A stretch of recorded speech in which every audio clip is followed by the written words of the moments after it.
Le halving est un jour super important pour Bitcoin. Dans cette vidéo, je vais t'expliquer ce qu'est le halving, les implications qu'a le halving, les principaux concernés par le halving. Mais avant de commencer la vidéo, je te laisse t'abonner juste ici, activer la cloche et liker la vidéo. Techniquement, le halving, c'est le moment où on réduit l'émission de nouveaux bitcoins par 2. Comment ça se passe? En fait, à chaque nouveau bloc miné, un certain nombre de bitcoins est émis. Ce sont des bitcoins qui étaient bloqués jusque-là et qui sont émis au fur et à mesure. On devrait atteindre un maximum de la supply de bitcoin de 21 millions. Vous entendrez souvent dire que le halving a lieu tous les 4 ans. En fait, techniquement, c'est pas vraiment tous les 4 ans, c'est tous les 210 000 blocs. Mais en sachant qu'un bloc prend à peu près 10 minutes à être miné, ça fait à peu près effectivement tous les 4 ans. Ces nouveaux jetons émis sur le réseau servent de récompense ou de paiement aux mineurs qui s'efforcent de sécuriser le réseau quotidiennement. En 2008, lors du lancement de la blockchain Bitcoin, les mineurs recevaient 50 bitcoins pour chaque bloc miné. Puis, à partir de 2012, ceux-ci recevaient 25 bitcoins, donc la moitié. À partir de 2016, ils recevaient 12,5 bitcoins. Puis, à partir de 2020, ils recevaient plus que 6,25 bitcoins. Et là, dans moins d'un mois, les mineurs vont recevoir 3,125 bitcoins par bloc émis. À ce moment-là, on peut tout simplement se poser la question, pourquoi les mineurs continuent de sécuriser la blockchain s'ils reçoivent toujours 2 fois moins de récompenses? Ou alors, à l'inverse, pourquoi ils continuent de sécuriser le réseau s'ils doivent travailler 2 fois plus pour recevoir la même récompense? En fait, ceci est dû au fait que le prix en dollars ou en autres valeurs monétaires autres que Bitcoin se réajuste pour compenser cette réduction d'émission de nouveaux Bitcoins par. Les événements passés ne prédisent pas les événements futurs, mais après chaque halving, on a pu constater le prix du Bitcoin a au moins doublé. En fait, il a juste explosé à la hausse. Tout ça, c'est fait pour compenser la réduction de moitié des récompenses pour les mineurs, mais aussi par un effet boule de neige, car tout le monde veut rentrer, tout le monde voit le prix augmenter et tout le monde FOMO. Et donc on va prendre un exemple tout simple et concret pour que vous compreniez ce qui se passe. En fait, il faut savoir qu'un mineur, il doit acheter des cartes graphiques puissantes pour avoir de la puissance de calcul et sécuriser le réseau. Il va sûrement avoir louer une ferme de minage et ensuite il aura des frais en électricité. C'est pas pour rien que la plupart des mineurs étaient en Chine et ensuite sont partis en Amérique, car l'électricité est plus ou moins pas très chère. Donc un mineur a des frais, il doit amortir pour pouvoir acheter les prochaines cartes graphiques plus puissantes, et donc on va dire que le prix de 1 bitcoin vaut 20 000 dollars. Il a plus ou moins 15 000 dollars de frais, et donc ça lui laisse à peu près 5 000 dollars de bénéfices. Bon, en sachant qu'il va pas miner un bloc par mois, mais bon, c'est juste pour l'exemple.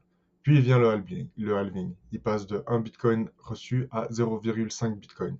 Si le prix du bitcoin était toujours à 20 000 dollars, il recevrait 10 000 dollars, mais avec 15 000 dollars de frais. Là, il perdrait 5 000 dollars. Personne n'est assez fou pour travailler à perte, donc qu'est-ce qu'il fait? Il débranche ses machines. Pour éviter ce phénomène, tout simplement, le prix du Bitcoin va augmenter. On pourra l'estimer, par exemple, à 30 000 dollars, ce qui fera que 0,5 Bitcoin vaudront 15 000. À ce moment-là, il est à break-even. Donc, le prix pourrait encore monter jusqu'à 40 000 pour qu'il puisse faire un petit peu de bénéfice. Voici à peu près le fonctionnement du halving et pourquoi, à chaque fois que le halving approche, on dit que le prix du Bitcoin va exploser à la hausse. Donc, voilà pourquoi on est quasiment certain qu'après chaque halving, le prix du Bitcoin monte. Évidemment, effet boule de neige, tout est médiatisé, tout le monde en parle, tout le monde voit le prix du Bitcoin monter, tout le monde veut en acheter. Puis après, on se dit, mais si le prix du Bitcoin monte, peut-être que le prix des autres crypto-monnaies vont monter. Tout le monde achète tout et n'importe quoi. Les personnes ne connaissent pas forcément les projets, ils investissent dedans.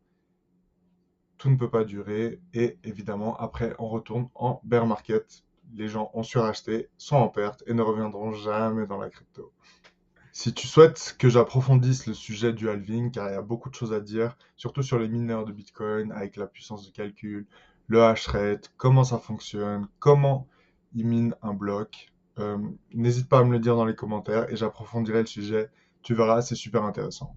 Mais ensuite, on peut aussi se demander à quoi ça sert de diviser le nombre de nouveaux Bitcoins émis par 2 tous les 4 ans, plus ou moins. Eh bien, en fait, ça sert à contrôler l'inflation, parce que plus on émet de jetons, plus ça crée de la dilution évidemment.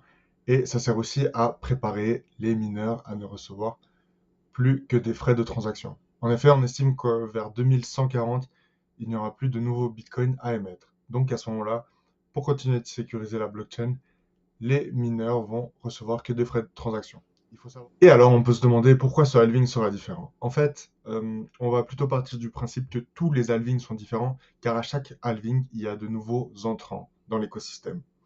Si on se fie à la courbe de Rogers, au début, on a vraiment le top, on pourrait les appeler les visionnaires. Ils sont même pas à 5 à 10%.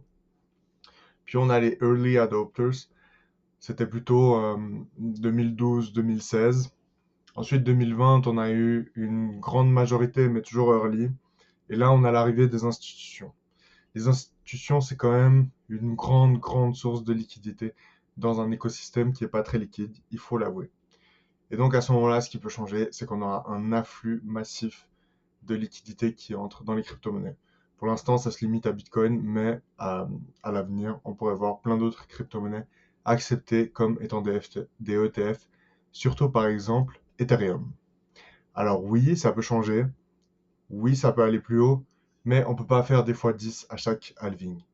On arrive quand même assez haut et techniquement, enfin, suffit de voir, genre Bitcoin x 10, on a 700 000 $. Il faut être réaliste. Avant, on pouvait faire des fois 10, fois 100. Maintenant, il faudra être sélectif. Ça ne sert à rien de tout acheter. Il faut analyser un projet, suivre un projet et investir dans les bons projets. Il sera inutile d'investir partout car vous finirez par perdre à coup sûr. Le marché arrive à maturation. Il y a de plus en plus de régulations pour protéger les investisseurs. Et d'un côté, c'est une bonne chose, mais d'un autre, ça limite aussi les possibilités de gains astronomiques facilement, on va dire. Petite chose, c'est du jamais vu aussi, mais normalement le halving n'a aucun impact sur le prix du Bitcoin. Le prix du Bitcoin augmente après le halving lorsqu'on parle de bull run. Mais alors comment savoir qu'on est en bull run? Peut-être que vous vous trouvez sur ma vidéo parce que vous pensez qu'on est en bull run et vous voulez acheter du Bitcoin. Si c'est le cas, je vous laisse mon lien Swissborg en description. Vous verrez que tout est médiatisé. On parle du Bitcoin partout, dans des endroits où vous n'en avez jamais entendu parler. Des proches à vous qui n'y connaissent rien vont vous parler du Bitcoin. Ça va faire beaucoup, beaucoup de bruit, beaucoup d'informations. Restez concentrés. Plus vous entendez parler du Bitcoin, plus il faudra vous méfier et savoir qu'on arrive vers le top. On n'est pas du tout encore là, mais gardez-le en tête pour la suite. Ça pourra sauver votre bull run. J'espère que tu as kiffé cette vidéo. Si c'est le cas, like et abonne-toi.